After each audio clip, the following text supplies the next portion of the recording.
السلام علیکم ورحمۃ اللہ وبرکاتہ۔ الحمدللہ وکفا وسلام علی عبادہ الذین اصطفیٰ، اما بعد۔ احباب، حسب وعدہ ہم فضیلت الشیخ محمد عزیر شمس حفظہ اللہ کے ہمراہ شیخ کے ساتھ آپ سے روبرو ہیں۔ اس سے پہلے ہم نے کئی گفتگو شیخ کے ساتھ کی ہے، خاص طور سے اہم کتابوں کے مطالعہ کو لے کر ہم لوگوں کی گفتگو کئی ایپیسوڈ میں جاری رہی ہے ماشاءاللہ۔ ہم نے عربی کتابوں پہ بات کی تھی، انگریزی کتابوں پہ بات کی، اردو کتابوں پہ بات کی، ان جنرل کن کتابوں کو پڑھ لینا چاہیے ان کتابوں پہ شیخ سے بات کی تھی، اور احباب نے ماشاءاللہ کافی ہمت افزائی کی، ویڈیوز کو کافی شیئر کیا ماشاءاللہ، اور مختلف سطحوں پہ مختلف خطوں تک پہنچانے کی، لوگوں تک اسے لے جانے کی کوشش کی۔ اللہ تبارک تعالیٰ آپ تمام کو بہتر بدلوں سے نوازے، اور علم و آگہی کو پھیلانے میں آپ جو اپنی حصہ داری نبھا رہے ہیں، اللہ تبارک تعالیٰ اس کا بہتر بدلہ دے۔ ہم شیخ کے نہایت شکر گزار ہیں کہ ایک مرتبہ پھر شیخ نے اپنا نہایت قیمتی وقت ہمارے لیے نکالا ہے۔ ہم اللہ تبارک تعالیٰ سے دعا کرتے ہیں کہ اللہ تبارک تعالیٰ شیخ کو اس کا بہتر بدلہ دے، آپ کا سایہ ہم پر تا دیر صحت و عافیت کے ساتھ قائم رکھے، اور ہمیں توفیق دے کہ ہم شیخ سے بہتر استفادہ کر سکیں۔ جو سوالات بہت سارے احباب سے، جب ہم لوگ کتابوں کو لے کر گفتگو کر رہے تھے تو بہت سارے احباب کی جانب سے بہت سارے سوالات آئے، ان میں زیادہ تر سوالات کا تعلق ان گوشوں سے ہیں جن پہ ہم نے شیخ سے گفتگو کی ہے۔ ہم اپنے ناظرین کو، سامعین کو، دوستوں کو بتانا چاہتے ہیں کہ آپ شیخ سے استفادہ کرنا چاہتے ہیں تو ظاہر ہے کہ اس کا ایک طریقہ یہ بھی ہے کہ ہم نے اس سے پہلے شیخ سے جو گفتگو آلریڈی ریکارڈ کی ہے، کئی سارے موضوعات پہ ہم نے شیخ سے بات کی ہے، اور وہ سارے ویڈیوز، وہ ساری گفتگو ہماری یوٹیوب پہ موجود ہے۔ آپ اگر اردو میں شیخ کا نام سرچ کریں گے انشاءاللہ تو بھی پہنچ جائیں گے، خاکسار کا نام ثناء اللہ صادق تیمی کے نام سے بھی اگر سرچ کریں گے اردو میں تو پہنچ جائیں گے، اور اگر انگلش میں ثناء اللہ تیمی لکھ کر کے سرچ کریں گے تو میرا چینل آپ کو مل جائے گا۔ اور انشاءاللہ ہم نے جو شیخ سے گفتگو کی ہے، خاص طور سے جو مختلف علوم و فنون پہ ہماری شیخ سے گفتگو ہوئی ہے، احادیث سے متعلق ہماری شیخ سے گفتگو ہوئی ہے اور کئی ایپیسوڈ میں ہوئی ہے، ہماری شیخ سے تاریخ سے متعلق گفتگو ہوئی ہے، کئی ایپیسوڈ میں ہوئی ہے، ہم نے شیخ سے تراث ابن تیمیہ پہ گفتگو کی ہے ماشاءاللہ، اور اسی طرح علوم قرآن پہ گفتگو ہوئی ہے، سیرت کے موضوع پہ گفتگو ہوئی ہے، ہماری ادب اور زبان کے موضوع پہ گفتگو ہوئی ہے، اور وہ ساری گفتگو الحمدللہ یوٹیوب پہ موجود ہے۔ خود اسی پہ فیس بک پہ بھی اگر آپ ہمارے ٹائم لائن کو پیچھے جا کر چیک کریں گے، شیخ کا نام لکھیں گے، میرا نام لکھیں گے، اور اگر اس پہ بھی چیک کریں گے تو انشاءاللہ آپ پہنچ سکیں گے۔ تو بہت سارے سوالات کا تعلق ان گفتگو سے ہے جو ہم آلریڈی شیخ سے کر چکے ہیں، تو اگر آپ تھوڑی سی توجہ دیں انشاءاللہ تو زیادہ بہتر استفادہ کر سکتے ہیں۔ بلکہ ہم گزارش کریں گے کہ یہ مطلب کوئی وقتی چیز نہیں ہے، ہماری اور شیخ کی جو گفتگو ہے یہ کوئی ایسی وقتی نہیں ہے کہ اخبار کا کوئی مضمون تھا، کسی لیٹسٹ ایشو پہ تھا، آپ نے پڑھ لیا تو ٹھیک اور نہیں پڑھا تو وہ مضمون پرانا ہو گیا، ایسی بات نہیں۔ ہماری جو گفتگو شیخ سے ہو رہی ہے وہ انتہائی درجے میں ریلیونٹ ہے، اور مطلب وہ سدا بہار ٹائپ کی گفتگو ہے، آپ جب چاہیں انشاءاللہ استفادہ کر سکتے ہیں۔ وہ جو مطلب کیا کہتے ہیں اس کا ریلیونس ہے، اس کی جو اہمیت ہے، اس کی جو معاصرت ہے وہ کبھی ختم نہیں ہوتی، یہ معاصرت قدامت میں بدلنے والی نہیں۔ تو گزارش یہ ہے کہ جو گفتگو آلریڈی ہم شیخ سے کر چکے ہیں اور جس کی طرف آسانی سے آپ رجوع کر سکتے ہیں، انشاءاللہ استفادہ کر سکتے ہیں، تو اللہ کے لیے یوٹیوب وغیرہ پہ شیخ کے نام کے ساتھ سرچ کر لیں اور انشاءاللہ پہنچنے کی کوشش کریں، ثناء اللہ تیمی لکھیں، انشاءاللہ آپ خاکسار کے ذریعے وہ سارے جو ایپیسوڈس ہیں انشاءاللہ وہ آپ کے سامنے آ جائیں گے، اور انشاءاللہ آپ استفادہ کر سکیں گے۔ یہ گزارش اس لیے کرنی ضروری تھی کہ بار بار وہ چیزیں سامنے آتی ہیں جن کا تعلق مطلب ان سوالات سے ہے جو آلریڈی ہم شیخ سے کر چکے ہیں، تو شیخ کو کتنا پریشان کیا جائے۔ اب نئے جو گوشے ہیں ان کی طرف ہم انشاءاللہ جو پھر وہ احباب جنہوں نے مختلف سوالات رکھے ہیں، ہم نے وہ سوالات لکھے ہوئے ہیں، تو آج ہم شیخ کو زحمت دیں گے انشاءاللہ، اس سلسلے میں گفتگو ہوگی۔ اور بہت سارے احباب جو مختلف موضوعات پہ چاہتے ہیں کہ شیخ سے گفتگو ہو تو وہ تھوڑا صبر رکھیں، انشاءاللہ وہ وقت آئے گا جب ان موضوعات پہ بھی ہم انشاءاللہ شیخ کو زحمت دیں گے۔ ظاہر ہے کہ ہر چیز کا وقت ہوتا ہے، تو تھوڑا سا انتظار کر لیں، تھوڑا صبر کر لیں انشاءاللہ، اور ان موضوعات پہ بھی انشاءاللہ گفتگو ہوگی، اور خاص طور سے جو علمی موضوعات ہیں، فکری موضوعات ہیں، تاریخی موضوعات ہیں، اور جن کا تعلق کسی نہ کسی ناحیے سے علم و ادب سے بنتا ہے، اس موضوع کو انشاءاللہ ہم ضرور ٹچ کریں گے آنے والے وقتوں میں.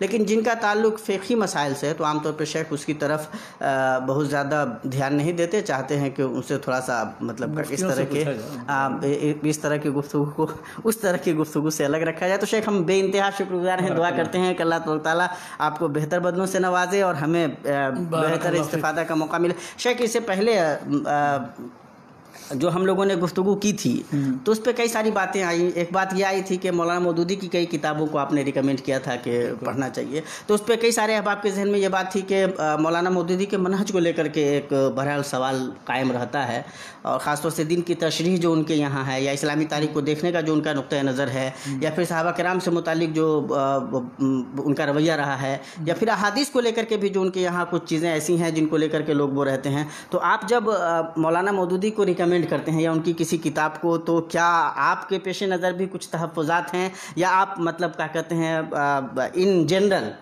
آپ مطلب مولانا مودودی کی کتابوں کو ریکمینڈ کرتے ہیں کہ ان کو پڑھا جا سکتا ہے؟ دیکھیے, سب سے پہلے تو میں یہ بتاؤں آپ کو کہ مولانا مودودی ہوں یا کیسے باشد, مولانا ابوالکلام آزاد ہوں, مولانا محمد اسماعیل سلفی ہوں, مولانا عطا اللہ نئی بھوجیانی ہوں, بڑے بڑے عالم و مشاہیر, ابن تیمیہ ہوں, ابن قیم ہوں, تو کسی کی تحریر کے بھی پڑھنے کا مقصد یہ نہیں ہوتا, میں نے بتایا تھا اس میں, کسی کی تحریر پڑھنے کا مطلب یہ ہوگا آپ کلی طور پر اس سے اتفاق رکھتے ہیں. آپ اپنی عقل استعمال کیجئے, سمجھ استعمال کیجئے, دلائل کی روشنی میں اس کو پرکھیے, جانچیے اور تنقید کیجئے. تو یہ صلاحیت پیدا ہونی چاہیے آپ کے اندر. یہ نہیں کہ ہم حد بندی کر دیں گے بس فلاں فلاں کو پڑھنا ہے, فلاں فلاں کو نہیں پڑھنا. یہ منہج بالکل ہی غلط ہے. یہ اس بات پر دلالت کرتا ہے کہ جس منہج پر کوئی شخص قائم ہے وہ منہج بہت کمزور ہے, کہ کسی شخص کو پڑھنے کی وجہ سے ڈھول مل ہو جائیں گے.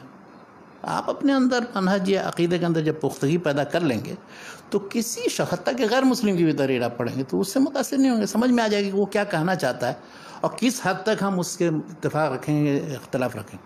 اور مولانا مودودی کا شمار تو موجودہ دور کے ان مصلحین میں ہوتا ہے کہ جن کا پوری دنیا پر اثر پڑا, یہ نہیں کہ صرف بر صغیر, پوری دنیا پر, اس لیے کہ ان کی کتابوں کے ترجمے مختلف زبانوں میں, انگلش میں, فرینچ میں اور دوسری زبانوں میں. تو ان کے افکار یا ان کے جو تصورات ہیں دین سے متعلق ہوں یا صحابہ کے بارے میں یا دوسری چیزیں, وہ انہوں نے خود لکھی ہیں کتابوں کے اندر. اب ان کو پڑھنے کا یہ مطلب نہیں ہوتا کہ ہم نے کلی طور پر ان سے اتفاق کر لیا. مقصد یہ ہے کہ ان کے نظریات یا تصورات کیا ہیں, ان کا جو بنیادی فکر ہے کہ اسلامی خلافت یا حکومت قائم کرنا چاہیے موجودہ دور میں, اور اس کے لیے انہوں نے پوری زندگی جو جد و جہد کی ہے, اس کے جو تصورات دیے وغیرہ, اور دین کی جو تشریح کی انہوں نے, تو یہ ایک تصور ہے کہ جس کے مطابق انہوں نے جماعت قائم کی, اس کے بعد پھر گروپ تھا, دعوتی کام کیے, اور مختلف بہت سی چیزیں ہیں اس میں. تو اس سے واقفیت آپ حاصل کیجیے. اسی طرح سے تبلیغی جماعت مثال کے طور پر ہے, یا اہل حدیث ہیں, ان کی مختلف تنظیمیں ہیں, یا ڈاکٹر اسرار صاحب ہیں, یا اور ان سب سے واقفیت ضروری ہے. اگر نہیں واقف ہوں گے تو اس طرح کے تصورات ہیں تو آپ تنقید کیسے کریں گے, ان کا جائزہ کیسے لیں گے, یا کہاں تک وہ کتاب و سنت کی روشنی میں ان کا کلام یا ان کا تصور قابل قبول ہے یا نہیں قابل قبول ہے. تو میرا مقصد صرف کہنے کا یہ تھا کہ ان کتابوں پر, چاہے وہ غیر مسلموں کی ہو, مسلمانوں کی ہو, مسلمانوں کی کسی مکتب کی ہو, پھر قدیم دور کی ہو, جدید دور کی ہو. قدیم دور میں تو کوئی اختلاف نہیں رہتا ہے, سب کی کتابیں پڑھتے ہیں. جدید میں جب آتے ہیں تو تقسیم در تقسیم در تقسیم در تقسیم ہو جاتا ہے. یہ بالکل یہ غلط تصور ہے. مطلب یہ طالب علم کے ناحیے سے تو بہت مذاق خیز چیز ہے. کیا بات ہے. کہیں کسی ادارے میں, کسی جامعہ میں, کسی ملک میں اگر کسی شخص کو ناپسند کیا جاتا ہے اور اس کو روکا جائے اسے پڑھنے, تو کوشش یہ کرنا چاہیے طلبہ کو وہ ضرور پڑھیں. کیوں روکا جا رہا ہے؟ کیا بات ہے. میرا تو بہرحال یہی طریقہ رہا ہے. یہاں پر بہت سی کتابیں جو ممنوع ہیں, وہ ممنوع کتابیں زیادہ میں پڑھنے کی کوشش کرتا ہوں کہ اس میں ہے کیا کہ جس کی وجہ سے منع کیا جاتا ہے. اور شاعر کا جو محبت مشہور, وہ حب شیء الی الانسان ما منع. تو کسی شخص کو اگر کہیں گے نہیں یہ نہیں پڑھنا, وہ نہیں پڑھنا, وہ نہیں پڑھنا, تو ضرور اس کو پڑھنا چاہیے. ایک زمانے میں کتاب چھپی تھی محمد الغزالی کی, السنہ بین اہل الحدیث و اہل الفقہ. اب وہ یہاں بڑا ہنگامہ ہوا اس پر, تو بجائے کتنے ردود اس کے شائع ہوئے. سلمان العودہ نے رد لکھا, دوسرے لوگوں نے. مجھے اس کی فکر تھی کہ وہ اصل کتاب میں ہے کیا, کہ جس کی وجہ سے تو اصل کتاب پہلے پڑھی, اس کے بعد دوسری کتاب. اس طرح سے ڈاکٹر محمد سعید رمضان بوتی کی کتاب السلفی مرحلۃ زمنیۃ مبارک لا مذہب اسلامی, تو اس پر بھی رد بہت سے لوگوں نے لکھا, بہت تنقید و تبصرے کیے. میری کوشش یہ ہوئی کہ اصل کتاب پہلے پڑھوں. چنانچہ میں گیا سیریا, ان کے گھر گیا, انہوں نے 2 نسخے دیے مجھے. بقرعید کا دن تھا. ایک نسخہ کہا تھا کہ مولانا ابوالحسن ندوی صاحب کو پہنچا دینا, اور ایک تم رکھنا. چنانچہ وہ کتاب پوری پڑھی میں نے، تو اس میں ان کا تصور واضح ہوا کہ ہاں یہ کیا کہنا چاہتے ہیں۔ تبلیغی جماعت پر آپ تنقید کرتے ہیں، اب وہ جو ان کی فضائل اعمال ہے تبلیغ نے صاحب پڑھیں گے ہی نہیں، تو کیسے کیا تنقید کریں گے؟ محمل تنقید ہوگی آپ کی، بلا دلیل و بلا اساس تنقید ہوگی۔ تو اس لیے کہتا ہوں کہ جو شخص بھی داعی ہے یا مفکر ہے یا طالب علم ہے، تو طالب علم کا تو کام ہوتا ہے طالب علم تجسس۔ جو شخص تجسس نہیں کرے گا وہ طالب علم میرے نزدیک نہیں۔ جو شخص کھوج نہیں لگائے گا کہ پورے ذخیرے تراث میں یا موجودہ دور میں کیا کیا کس طرح کے رجحانات ہیں، تو اس وقت اسے طالب علم نہیں کہا جاتا ہے۔ اس کو وہ تطعیم جیسے ہوتی ہے، یا بچے کو کھلایا جاتا ہے، ڈوز دیا جاتا ہے، اس کو نہیں کچھ پتا ہے کہ ہمیں کیا ہے، تو وہ بچے کے مرحلے میں ابھی اس کا ذہن پختہ نہیں ہوا ہے، بالغ بھی نہیں ہوا، پختہ ہونا تو دور کی بات، بہت دور کی بات۔ تو بس مختصر تبصرہ یہ، اور زیادہ سخت الفاظ مت کہلوائی مجھ سے۔ تو شیخ اسی سلسلے میں گفتگو جب آ گئی ہے، مولانا مودودی کا ذکر ہو رہا ہے، اور یہ ہے کہ نقطہ نظر اصل یہ ہے کہ واقفیت ہونی چاہیے کہ انہوں نے کیا لکھا ہے، ان کا مطمع نظر کیا ہے، اور کس طرح سے چیزوں کو پیش کر رہے ہیں، اور انہیں ظاہر ہے کہ معیار ہمارے پاس آلریڈی کتاب و سنت موجود ہے، جس پہ کسی کو بھی پرکھا جا سکتا ہے اور دیکھا جا سکتا ہے کہ بات میں جان کتنی ہے، کتنا انحراف ہے، اور کتنا ثواب موجود ہے، اور اس کی روشنی میں انشاءاللہ۔ تو شیخ ان کی کتاب خلافت و ملوکیت کو لے کر کے مولانا مودودی پر گفتگو کرنا چاہتے ہیں، اس کے لیے ایک خاص ایپیسوڈ رکھیے۔ نہیں اصل میں ایک سوال آیا تھا، اسی کی روشنی میں محمد رافع کلوری عمری صاحب ہیں، انہوں نے یہ سوال رکھا تھا کہ ہاں خلافت و ملوکیت سے متعلق آپ کا ذاتی نقطہ نظر کیا ہے، کس طرح سے دیکھتے ہیں اس کتاب؟ خلافت و ملوکیت میں نے بہت پہلے پڑھی تھی، اس میں 2-3 چیپٹر ہیں جن میں حضرت عثمان کے بارے میں، اس طرح سے معاویہ رضی اللہ عنہ کے بارے میں، انتقال خلافت سے متعلق، خلافت سے ملوکیت کی طرف ان 3 چیپٹروں میں کچھ ایسی چیزیں لکھی گئی ہیں کہ جو حوالے تو دیے ہیں سب تاریخ طبری کے، لیکن اس میں سے لگتا ہے کہ مولانا مودودی نے ایسی روایتیں چھانٹ کر کے لے لی ہیں کہ جو ان کے نقطہ نظر کی تائید کریں، جبکہ انہی کتابوں میں، انہی مصادر مہاراجہ میں جن کی طرف مولانا مودودی نے رجوع کیا ہے یا جن سے اقتباسات لیے ہیں، وہیں آگے پیچھے اسی کے 1-2 صفحے آگے اور پیچھے دوسری روایتیں موجود ہیں جو اس کے خلاف تصور دیتی۔ تو یہ تو اس میں مطلب میں کہوں گا کہ علمی تحقیق کے بجائے یہ علمی خیانت سے کام لیا گیا اس میں، اور سب لوگوں نے بعد میں بیان کیا ہے۔ ان کے رد میں میرے خیال سے اب تک 8-10 کتابیں لکھی گئی ہوں گی، جن میں مشہور کی کتاب حافظ صلاح الدین یوسف کی، اس طرح سے دیوبندی حلقے سے بھی بہت سی کتابیں شائع ہوئیں، بلکہ حافظ صلاح الدین یوسف صاحب کی جو کتاب چھپی تھی خلافت و ملوکیت تاریخی و شرعی حیثیت، وہ مضامین کی شکل میں پہلے اجزاء میں چھپی تھی۔ اچھا، وہ جب کتابی شکل میں جمع کیے گئے تو اس پر مقدمہ لکھوایا تھا مولانا عطا اللہ بھوجانی صاحب نے شائع کرنے سے پہلے، مولانا محمد یوسف بن نوری مشہور دیوبندی عالم، تاکہ یہ دکھایا جائے کہ تمام علماء اہل سنت با اختلاف مسلک و مذہب اس معاملے میں متفق ہیں، مولانا مودودی کے خلاف ہیں۔ کیا بات ہے! تو وہ ان کا نقطہ نظر، یعنی عثمان کے بارے میں جو چیزیں لکھی ہیں انہوں نے، یا معاویہ کے بارے میں جو لکھے ہیں، یا اسی طرح سے خلافت سے ملوکیت کی انتقال، پھر ملوکیت کیا چیز ہوتی ہے، وہ ملوکیت کی وجہ سے ساری گویا پوری تاریخ کو، ایک دم اسلامی تاریخ کو یعنی دوسرے اینگل سے وہ دیکھتے ہیں، اور کے مطلب طور پہ وہ پیش کرتے ہیں۔ یہ اس طرح بالکل تصور کرنا درست نہیں اسلامی تاریخ کا۔ تو میں یہ کہنا چاہتا ہوں کہ اب آپ خلافت ملوکیت جب پڑھیں گے تب تو ان کا نقطہ نظر معلوم ہوگا، پھر جن لوگوں نے تنقید کی ہے ان کی تنقید کہاں تک درست ہے نہیں درست ہے وہ آپ دیکھیں، لیکن اب میں کہوں کہ نہیں خلافت ملوکیت پڑھنا نہیں اس لیے کہ وہ کتاب غلط ہے، تو یہ اس کا میں قائل نہیں۔ کیا بات ہے! بہرحال مطلب جب پڑھیں گے تب پتہ چلے گا، اور شیخ مانتے ہیں کہ خلافت و ملوکیت میں، اور اس کتاب میں سب چیزیں نہیں غلط ہیں، اس میں وہی میں نے بتایا 3-4 چیپٹر ایسے ہیں جو زیادہ خطرناک ہیں، اور لوگوں نے اکثر اسی پر تنقید کی، اور ظاہر ہے پوری کہ کتاب پر نہیں، جو زیادہ خطرناک ہے ان پہ تو گفتگو ہو بھی جانی چاہیے۔ وہ صحابہ کرام سے متعلق خاص طور پر جو لب کشائی ہوتی ہے، اب وہ صحابہ کرام کے بارے میں اہل سنت کا موقف یہ ہے کہ مشاجرات صحابہ کے بارے میں نہیں گفتگو کرنی چاہیے، اگر گفتگو بلا بدی ضروری ہو کرنی تب بھی اس انداز میں بات کریں کہ اس کی وجہ سے کسی دوسرے صحابی پر کوئی اتہام نہ آئے، یا کسی طرح ان پر لب کشائی زیادتی نہ ہو جائے، یہ اہل سنت کا ان کی شان، یا پھر نہ گفتگو کریں۔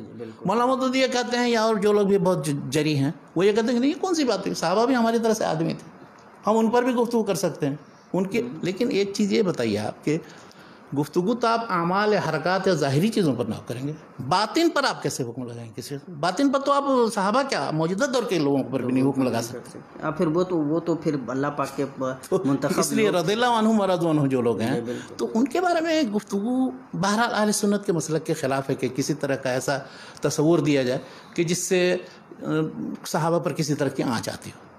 اور جو شخص، میں اپنا اندیا بتاتا ہوں، آپ جو بہت پوچھ رہے ہیں مولانا مودودی یا کتاب کے بارے میں کہتا ہوں کہ جس شخص کے ذہن میں بھی ذرا بھی صحابہ کرام کے بارے میں کچھ بدگمانی اگر ہے، یا انہوں نے یہ کام اس لیے کیا تھا، وہ کام اس لیے کیا تھا، اور وہ ان کے اندر بھی کیڑے نکالنے کا جو جذبہ رکھتا ہے، تو یہ یاد رکھیے کہ وہ اسلام کی نشر و اشاعت، اس کی دعوت اور اس کے غالب کرنے کے لیے جتنی کوششیں کرے گا سب ناکام ہوں گی وہ. کیا بات ہے، کیا بات ہے. بہت جو لوگ بھی ایسا، اس لیے کہ صحابہ کرام کو تو اللہ کے نبی صلی اللہ علیہ وسلم نے تیار کیا تھا. کیا بات. یزکیہم ویعلمہم الکتاب والحکمہ. اگر وہ نہیں یہ کر سکے تو اس کا مطلب قیامت تک کوئی نہیں کر سکے. کیا بات ہے. اور جتنے اس طرح کی جماعتوں میں ہیں یا مختلف افراد ہیں جنہوں نے اس طرح کا کام کیا، ان کے ساتھ آج تک وہ جو ہے داروگیر اور اس طرح ہر طرح کی پریشانیوں کا سامنا کرنا پڑتا ہے. اور وہ سمجھتے ہیں کہ نہیں ہم لوگ چونکہ آزمائے جا رہے ہیں ابھی. ایسے فارمولے اسلامی انقلاب کے پیش کرتے ہیں وہ کہ جو بالکل موجودہ دور کا کسی دور میں بھی ناقابل عمل ہے. پوری تاریخ اسلامی کو تصور کرتے ہوئے اسلامی حکومت اس میں قائم ہی نہیں ہوئی، جبکہ ان کے بقول اسلامی حدود بھی اس میں نافذ تھے، سارے امن و امان، غیر مسلموں کے پورے حقوق محفوظ تھے. اور وہ خیالی مملکت، جیسے صوفیوں کے بارے میں نے کہا نا، وہ خیالی حکومت بناتے ہیں ہوا میں. اقطاب، ابدال، اوتاد ان کے جو ہیں وہ سب ہوا میں ہیں حکومت. پوری دنیا میں تو کافروں کی حکومت میں وہی لوگ ہیں. ہاں، تو وہ جیسے سیف زون میں ہے نا، یہ لوگ تو نہ سیف زون میں ہے نہ غیر سیف زون میں. کچھ نہیں، ان کے تو ہوا ہی ہوا ہے. یعنی صرف یہ نہیں کرنا چاہیے کہ سب پر تنقید کر کے اب ہم جو دے رہے ہیں وہ بالکل صحیح ہے، سارے دوسرے لوگوں نے نہیں سمجھا. میں ان کی کتاب پڑھ رہا تھا، میں نے اسی لیے پڑھی ہے تب پتہ ہے مجھے. جی بالکل. تجدید و احیاء دین دلچسپ کتاب ہے اور سب کو پڑھنا چاہیے. جی تنقید کر رہا ہوں لیکن پھر بھی پڑھنا چاہیے. جی بالکل. اس میں انہوں نے سارے مسلمین مجددین پر تنقید کی، کوئی نہ کوئی شوشہ نکالا. اچھا، میں جب مولانا کی تحریر یہ پڑھ رہا تھا دیکھا ابن تیمیہ کے بارے میں کیا لکھا. اب ان کی بڑی تعریف کی ہو، سب ان کے تجدیدی کارناموں کا ذکر کیا، سب کچھ ذکر کیا. آخر میں ان پر تنقید کیا، ان کو تنقید کا کچھ ملنا چاہیے. ظاہر ہے ہر ایک پر تنقید کی ہو تو یہ تو کیسے چھوٹیں گے. انہوں نے کہا کہ کوئی ایسی جماعت یا تحریک نہیں انہوں نے چلائی کہ جس کا عالمگیر طور پر اثر ہو. اچھا، اب موجودہ دور میں دیکھ لیجیے ابن تیمیہ کا کتنا اثر ہے اور جماعت اسلامی جو قائم ہے اس کا کتنا اثر ہے. دونوں کے اثر کا مقابلہ کیجیے آپ. کیا بات. بلکہ جماعت اسلامی نے بھی جب تک ابن تیمیہ اور ان جیسے لوگوں کے افکار سے استفادہ کیا، ان سلفیین سے جو اقطاب السلفیہ موجودہ دور میں تھے، سید رشید رضا وغیرہ، اور یہاں سعودی عرب کے اندر اور دوسرے ہندوستان کے اندر، بلکہ جب تک علماء سلفیین یا اہل حدیث جماعت اسلامی میں رہے اس وقت تک جماعت اسلامی کی فکر جو تھی معتدل، مضبوط اور یعنی ایک طرح سے سمجھیے کہ وہ قابل قبول یا قابل عمل، یا اس کی طرف اس کو کم سے کم سمجھنے اور سوچنے اور اس کی طرف لوگوں کو دعوت دینے کی. جب وہاں سے لوگ نکلے ہیں سارے جتنے سلفی کا غیر سلفی بھی بہت سے نکلے ہیں، تو جماعت اسلامی کیا رہ گئی. کیا بات ہے. لیکن اس کے باوجود بھی میں کہتا ہوں مولانا مودودی کی ان چیزوں کو پڑھنا چاہیے. پڑھ کر کے تب سمجھیے کہ کیا ہے، کس چیز کی دعوت دے رہے. آپ کہیں گے نہیں ہم اپنے خول میں انڈے کے اندر بند رہنا چاہتے ہیں، ہم دیکھنا ہی نہیں چاہتے کہ باہر کچھ ہے. تو ٹھیک ہے، آپ کی اپنی رائے ہے، آپ مت پڑھیے. تو گویا صحابہ کرام پہ جو لوگ تنقید کا راستہ اپناتے ہیں، دراصل وہ شروع میں ہی بتا دیتے ہیں کہ وہ خود بہت ناکام ہے اور زندگی بھر کبھی کامیاب نہیں ہوں گے اس مشن میں جس چیز کی طرف دعوت دے رہے ہیں. یہ آپ لکھ لیجئے اس چیز کو، اور اس ناحیے سے آپ ان ساری تحریکات، ساری شخصیات کا جائزہ لیجئے جنہوں نے صحابہ کرام پر تنقید کی ہے. کیا بات ہے. تو ان کی تحریک یا ان کی دعوت کتنی کامیاب ہوئی اور کیسی کامیاب ہوئی اور کیا نتیجہ اس کو آیا ہے اور رنگ کیا لایا ہے اس کے ان کے کاموں. جزاکم اللہ خیرا شیخنا. اور اس سے ظاہر ہے کہ بہت ساری جو چیزیں ہیں وہ کھلتی بھی ہیں. یہ سمجھ میں آتا ہے کہ شیخ کیوں کہتے ہیں کہ پڑھنا چاہیے. اور دیکھیے پڑھنے کا فائدہ یہ ہوتا ہے کہ آپ کو ٹھیک سے پتہ ہوتا ہے کہ گڑبڑ کہاں کہاں ہے کہ مطلب پانی مر رہا ہے، کہاں ہے کہ مطلب کیا کہتے ہیں ٹھیک سے تولنے میں مطلب کہیں نہ کہیں ڈنڈی ماری گئی ہے. تو یہ جو ساری چیزیں ہیں وہ اس لیے ہیں، ہم گفتگو بھی اسی لیے کر رہے ہیں تاکہ ہمارا جو زاویہ ہے وہ زیادہ روشن ہو، چیزوں کو ہم دیکھ سکیں. اور جب ہم کسی کے بارے میں کوئی فیصلہ لے رہے ہوں، کوئی بات کر رہے ہوں، تو اس میں دلیل ہو. ایسا نہیں کہ ہم نے اپنے طور پہ سوچ لیا ہوا ہے اور اس کو لے کر کے آگے بڑھ رہے ہیں، بلکہ ہم جو موقف اپنا رہے ہیں اس موقف کے پیچھے باضابطہ دلائل ہیں اور اس بنیاد پہ کہہ رہے ہیں. تو شیخ چونکہ وہ سوالات ہم لے رہے ہیں جو ہمارے بہت سارے اخوان نے کیا ہے اور جو مطلب باتیں آئی تھی. تو ایک بات اس سلسلے میں آئی تھی، خالد ظفر اللہ صاحب نے پوچھا تھا کہ یہ جیسے وہ مولانا سید سلیمان ندوی رحمۃ اللہ علیہ کے بارے میں بات آئی تھی، اور بہت سارے لوگ ہیں جو ایک خاص اسٹیج میں، عمر کے ایک خاص اسٹیج میں جانے کے بعد وہ تصوف کی طرف مائل ہو جاتے ہیں، یا مطلب جو اس طرح کے بزرگ ہیں سلسلہ والے، ان سے منسلک ہو کر کے بیعت ہو جاتے ہیں، اور پھر جو ان کی علمی زندگی ہے، جو فکری زندگی انہوں نے گزاری ہے، مختلف سطحوں پہ انہوں نے اثرات مرتب کیے ہیں، کتابیں چھوڑی ہیں زبردست لازوال قسم کی کتابیں، تو ان کتابوں کو یا ان کوششوں کو وہ کوئی بہت زیادہ اہمیت نہیں دیتے، اور وہ بالکل گوشہ نشینی کی جو ایک کیفیت ہوتی ہے وہ مطلب اس میں چلے. تو یہ کہ مطلب ایسا کیوں ہوتا ہے؟ وہ دیکھیے اس کی بنیادی وجہ یہ ہے کہ جب آدمی ایک عمر گزار لیتا ہے مختلف، چاہے علمی کام ہو، عملی کام ہو، دنیا سے متعلق ہو یا تحقیق سے متعلق ہو، اس کے بعد جب وہ 60 سال کی عمر یا اس سے متجاوز ہوتا ہے تو سوچتا ہے کہ میں نے زندگی میں کیا کیا، کتنا حصہ اس کا خالصتاً لوجہ اللہ تھا، جو اللہ کے لیے تھا، اس میں میرے نفس کو یا غرض کو نہیں داخل. میں شہرت نہیں چاہتا تھا، میں مثلاً خالصتاً لوجہ اللہ اس طرح کے کام کیے. تو اب جب وہ اس ناحیے سے جائزہ دیتا ہے اور سچائی سے جائزہ لیتا ہے تو اسے سمجھ میں آتا ہے کہ بہت سی باتیں بہرحال ہم نے جو کی، چاہے وہ پڑھائی کے میدان میں ہم کسی منصب پر رہے ہوں یا فائز، یا مثلاً تحریک میں کسی اس میں ہوں، یا کسی بڑے ادارے سے وابستہ رہے ہوں، یا مثلاً بہت زیادہ اس سے دنیا ہم نے کمایا، ہم نے شہرت حاصل کی، تو اس کو کہیں نہ کہیں بعد میں یہ احساس ہوتا ہے کہ اس میں سے کتنا کچھ خالص تھا، کتنا نہیں تھا. تو جب اس کو یہ بات، اس کا احساس ہوتا ہے تو اسے محسوس ہوتا ہے کہ ہمارا 60% کام یا 80% کام یا 20% کام یا 50%، مطلب اس میں آمیزش ہے، خالصتاً وجہ اللہ سب چیزیں نہیں. تو اب وہ صحیح وہ طریقہ جو اب زندگی کے کچھ ایام بچے ہیں تو ان میں ہمیں کون سا طریقہ اختیار کرنا چاہیے. تو وہ یہ سمجھتے ہیں کہ اب وہ چیزیں کرو جس سے آخرت میں نجات ہو، اللہ کا ذکر کرو، نماز کی پابندی کرو، لوگوں کو کے ساتھ بھلائی حسن سلوک کرو، اور ایسی چیزیں کرو. یہ سب یہ تحقیق جو ہے، اب متنبی پر یا غالب پر کوئی تحقیق کر گیا تو وہ تو مطلب کہ نجات کا ذریعہ تو نہیں بنے گا قیامت کے دن، اگر وہ اخلاص کے ساتھ نہیں کر رہا ہے. وہ اس لیے نہیں کر رہا ہے اگر وہ کہ صرف اس لیے کہ وہ علمی تحقیق یا بحیثیت محقق کے وہ پہچانا جائے، یا تدریس کر رہا ہے تو بحیثیت مدرس کے، خطیب خطابت کر رہا ہے تو اس لیے یہ مقصد نہیں ہے اس کا کہ دین کی طرف لوگوں کو بلائے، بلکہ اس کا مقصد ہے ہمارے خطابت کا جوہر چمکے اور ہمیں بہت بڑا خطیب تصور کیا جائے، بلکہ خطیبوں میں سب سے بڑا خطیب میں بن جاؤں. تو یہ نفس میں یہ چیز ہے موجود. اس چیز کو یہ صرف یہی نہیں ہے، ایک زمانے سے غزالی وہ مدرسہ نظامیہ بغداد میں، اس میں صدر مدرس تھے اور مشہور تھے، علم کلام اور فلسفہ و منطق میں زندگی گزاری. بعد میں ان کو سوچا کہ یہ ہمیں کس طرف جا رہا ہوں، چنانچہ اس کی پوری اپنی جو اس کی داستان بیان کی ہے تبدیلی کی، تو وہ بھی دلچسپ